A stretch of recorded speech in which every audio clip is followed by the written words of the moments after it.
Now, time for questions for Andrea and or Emil.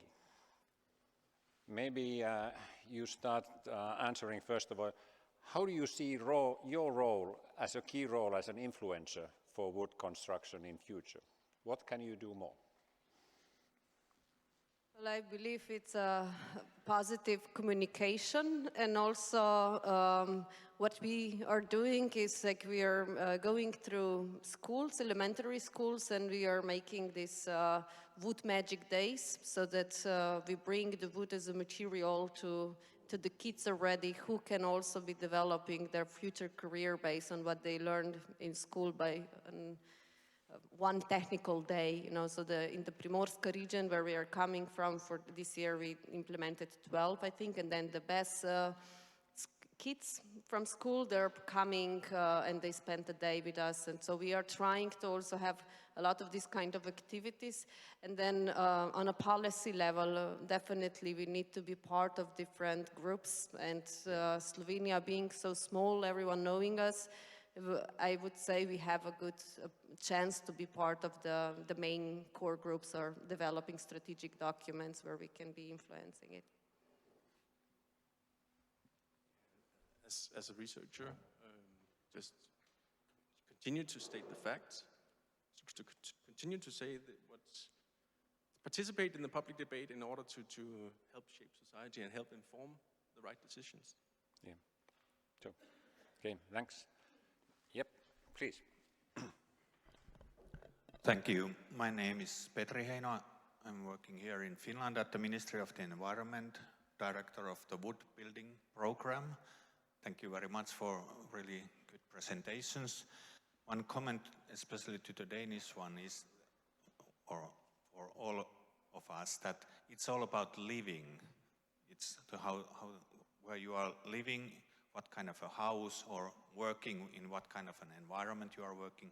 So you have to kind of include in this broad range of expertise also these people.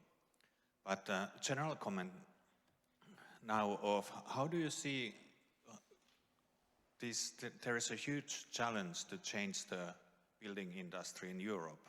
According to different statistics, the market share for wood is from 1 to 5% or something.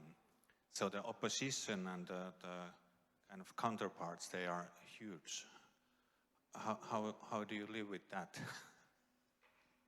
Maybe I can make a comment. It's, I think would be great if the public sector is the first one, so green public procurements. In Slovenia, we had until last year in legislation that all public buildings need to include at least 30% of volume-wise wood, or having materials that have EPDs, which obviously right away gave the opportunity also to the other sector.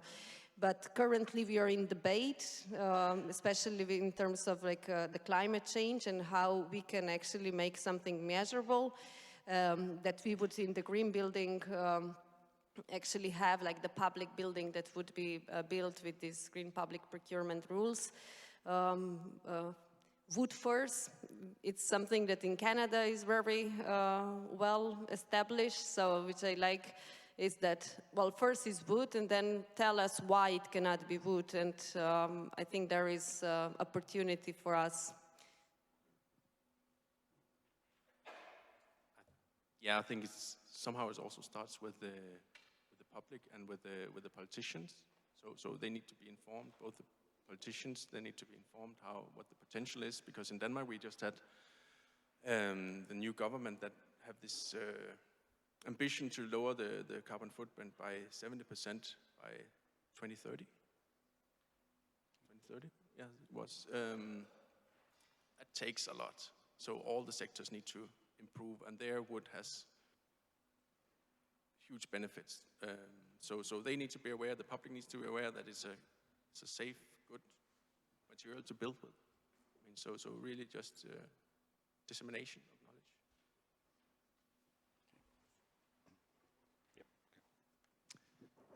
Okay, I'm Lars Wilhelmsson. I'm being a part of the writing team, and I look at the picture you have there, and I like it very much. Knowledge exchange between forestry and construction. I would like to stress the fact that there might be a lack of knowledge on how to build with wood. So there is a risk that you do nice things that looks nice for 2 or 3 years, or maybe 5 or 10, and then you get problems.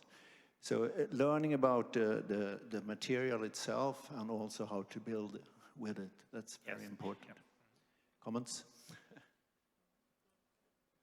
Yes, it's a huge barrier that the industry is lacking the skills and the knowledge of building correctly. So that's a huge risk that you have these cowboys saying, hey, we can do that. It's just concrete with different material properties. And then in 5-10 years, we have massive damages in our buildings, and everyone will have the perception, what, that crappy material, you cannot build safe and healthy structures with that. So I agree, we need also to do something educating, not only the candidates that are coming out of the schools now, but also those already out working there. We need a massive effort in the building industry, the people out there now. I agree.